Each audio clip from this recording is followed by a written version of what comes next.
Então, foi feita aí essa observação, né, sobre a imperfeição do movimento, né. Como nós estamos numa semana aí de polêmicas, né, sobre movimentações e sendo condenadas, né, certas movimentações, né, com streamers, né, e etc. Então, assim, eu falei da imperfeição do movimento, né. Por quê? Porque a gente é meio que educado, ensinado, né, de uma forma alienatória, né. De tipo assim, achar que o que está parado é mais perfeito do que o que está em movimento, entendeu? Então, assim, é como se uma estátua valesse mais do que algo que está em movimento, entendeu? Então, assim, esse ensinamento baseado na alienação faz a gente valorizar como fosse perfeito aquilo que está parado, né? Não valorizamos a construção, entendeu? Porque, assim, se você vai fazer um prédio, para terminar esse prédio foi feito com base em quê? No movimento, certo? Toda construção é feita com base em movimento, certo? Enquanto você não terminou a construção, não chegou na perfeição que você queria, certo? E aí, depois que terminar essa construção, com o tempo vai precisar de reformas, né? De manutenções. Então, assim, nunca vai ser suficiente, mas assim, né? O suficiente vai ser o quê? Você realizar seu objetivo, né? Que é terminar de construir, certo? Depois vai precisar de manutenção e de reforma, né? Com o tempo. Mas é isso, essa questão da gente não valorizar as movimentações, as atividades, né? E achar que o que está perfeito é, tipo assim, a gente é meio que vencido pelo cansaço, né? Tanto é que a gente prefere descansar do que estar em atividade, né? Então, assim, acho que é meio que a natureza humana, ela busca, né, facilidades, né? Então, assim, você prefere estar é melhor o quê? Né? Estar em movimento ou estar descansando? Acho que a maioria das pessoas fala que descansar é melhor, né? Mas, assim, quando você acostuma também com se movimentar, você começa a gostar também, entendeu? Então, assim, aí depende do hábito que você cria, né? Eu acho que, assim, tem que ter um equilíbrio, né? Entre o descanso e o movimento, entendeu? Então tem que ter um equilíbrio. Você não pode descansar demais e também não pode se movimentar demais, entendeu? E assim, também não é questão de criticar o que é demais, né? Que aí vai entrar nessa questão, né? Então o demais não pode, não, também não, a questão não é essa, entendeu? A questão é que assim, tem tempo que o demais é o suficiente, entendeu? Vai ter tempos que o demais é o suficiente e é o ideal, entendeu? Vai ter tempos que o demais não vai ser suficiente, então já não é bom, entendeu? Então é isso, então não é questão de o movimento é imperfeito. O movimento é a busca da perfeição, né? Que essa busca você já pode colocar como algo perfeito, né?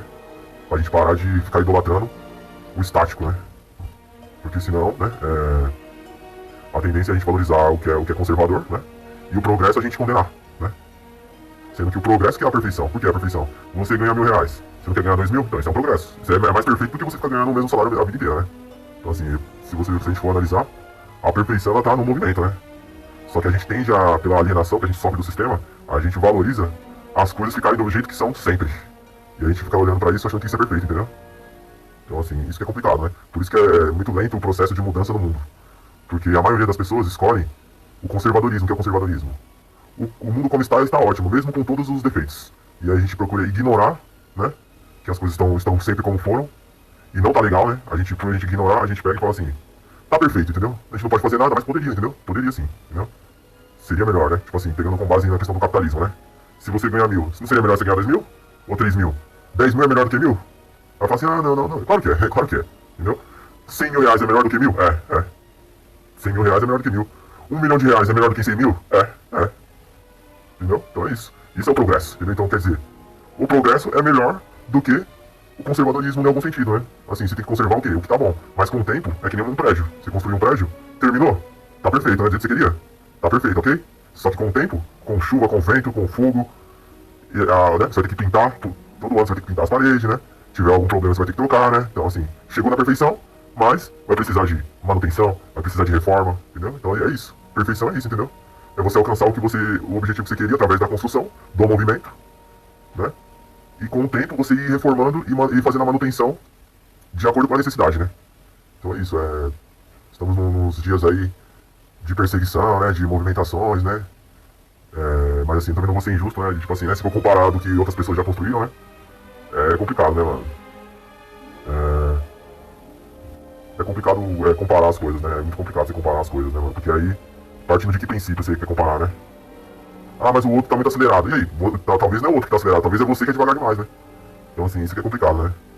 Ah, mas o outro tá muito lento. Talvez você que tá sendo rápido demais, entendeu? Então, assim, a verdade é que você tem que parar de olhar pro outro, entendeu? Você tem que fazer o seu e já era, entendeu? Se você tá acelerado, valorize você tá acelerado, entendeu, mano? E pare de olhar pra quem tá dentro, entendeu? Então é isso.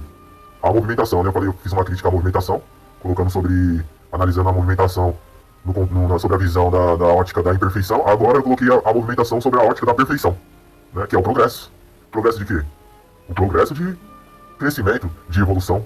Então assim, a evolução é mais perfeita do que a estagnação, né, a saturação. Manter as coisas como são sempre. Aí é como se você falasse assim, a estátua é melhor do que o ser humano, né? Se manter as coisas como são é mais perfeito do que as coisas que estão em movimento, você está falando que uma estátua é melhor do que um ser humano que respira e se mexe. Entendeu? Então assim, o ser humano ele se mexe e respira, certo? Então o ser humano ele é perfeito por quê? Porque ele se mexe, ele tem vida, certo? Então assim, a estátua, né, ela é imperfeita, né? Porque eu falei da crítica do movimento, né? Sobre a ótica da imperfeição e valorizando a conservação das coisas. Agora eu estou criticando a conservação das coisas que ficam paradas no mesmo lugar, não muda, recebe o mesmo salário sempre e fica feliz com isso, certo? Não tem nenhum progresso, entendeu? Então assim, agora eu critiquei o outro lado, né? Filosofando aqui, tentando fazer enxergar uma outra visão aí, certo? Porque eu tô vendo aqui o conteúdo que eu fiz, eu acabei sendo um pouco duro demais com o movimento, né, mano? Sendo que o movimento que é a perfeição, né? Que é o progresso, né? Que é você ser valorizado, né? Pela evolução, né? Então é isso. Mas isso que a evolução não existe, né? Que aí quem se manteve parado vai falar que a evolução não tá com nada, né, mano? Mas a real é que, assim, a evolução, ela é bem, né, mano, assim, mano, é tipo assim, é melhor, né, mano? A evolução é melhor do que ficar parado, entendeu, mano? É bem melhor, entendeu? Melhor pra quem? Pra quem quer evoluir, entendeu? Pra quem quer progredir. Pra quem não quer, aí ela vai achar que ficar parado é melhor. Então se você acha que ficar parado é melhor, você não quer evoluir, então pra você ficar parado é melhor, entendeu? Num país muito cheio, né? Num mundo muito cheio, né? Eu acho assim, se você quer evoluir, você tem que evoluir pra você, entendeu? Não pode evoluir no sentido de só pra mostrar pra alguém, entendeu? E aí você tá evoluindo de uma forma errada, né? Na hora que você descobrir que você tá querendo evoluir pra alguém, não pra você, você vai ter que mudar o seu foco e vai aprender a evoluir da forma correta. Que é o quê? Evoluir pra você mesmo, entendeu? O outro é consequência, entendeu? Ah, mas eu quero evoluir pro outro ver, entendeu? Isso daí tem que ser a preocupação menor, entendeu? Não que isso não esteja incluído na evolução, né? Porém, isso daí tem que ser a menor parte que a pessoa tem que se preocupar. A maior preocupação que você tem que ter é evoluir pra você mesmo, você ver que você evoluiu, entendeu? O público, isso daí é a parte menor, entendeu? Do espetáculo, da evolução, entendeu? Eu nunca foquei mais no público do que em mim mesmo, entendeu? Por mais que eu sei que, né, por ter um país lotado, né, as pessoas estão sempre de olho em tudo, né? Estão sempre de olho no que tá fora do que no que tá nelas mesmo, né? Assim, mano, eu meio que assim, eu tô focado mais em mim mesmo do que no que o outro está pensando ou está achando, entendeu? O problema disso é o quê? Que o outro geralmente ele tende a tentar me parar, né? Por que tenta me parar? Porque o outro não caminha enquanto tá olhando pra mim, certo? Se eu tô sendo visto andando e o outro está parado olhando pra mim, ele vai tentar me parar de alguma forma, né? Então assim, isso que é o problema, né? Mas é isso, né? E eu queria falar mais sobre movimentações, mas é muito complexo, né? Fazer como a mídia tá falando aí, né? Das movimentações e tal. Quando a gente entende um pouquinho, né? Do poder jurídico, né? Legislativo, é muito complexo você dar uma opinião sobre movimentações de grandes quantias em dinheiro. Por quê? Porque você tem que analisar todo o tempo que foi feito, entendeu? Dessas movimentações, desde o começo até o último momento da pessoa, como que foi feita essas movimentações, com quem que foi feito, entendeu? Contar os números, contabilizar tudo, então assim, é muito complicado, né? Eu sei que ele foi comparado, né, a grandes artistas clássicos, e ele ultrapassou o número, né? Um rapaz aí que não vou citar o nome, né, mano? Mas é isso. Ele foi comparado a esses grandes artistas clássicos aí, e ele ultrapassou, né? Os números, assim, questão de quantias, né? Em dinheiro. Então, assim, é incrível, mano, é incrível, né? Mas falar que ele errou, isso fica difícil por quê? Ah, mas a lei tá investigando e ele já bateu no martelo, beleza, mas eu partindo do ponto que, assim, de ter um pouco de conhecimento do sistema, por mais que outro advogado já julgou a causa, eu teria que ver esse processo desse advogado, e aí eu, com base nos meus levantamentos, ver se esse advogado acertou ou errou, né? Comparado à minha análise, entendeu? Eu não posso fazer uma análise baseado em outro analista, entendeu? Eu tenho que fazer uma análise baseada nos meus levantamentos analíticos, entendeu? E depois eu comparo com esse outro advogado, né? Que aí a gente vai ver quem tá certo e quem não tá, né? É isso, é assim que funciona.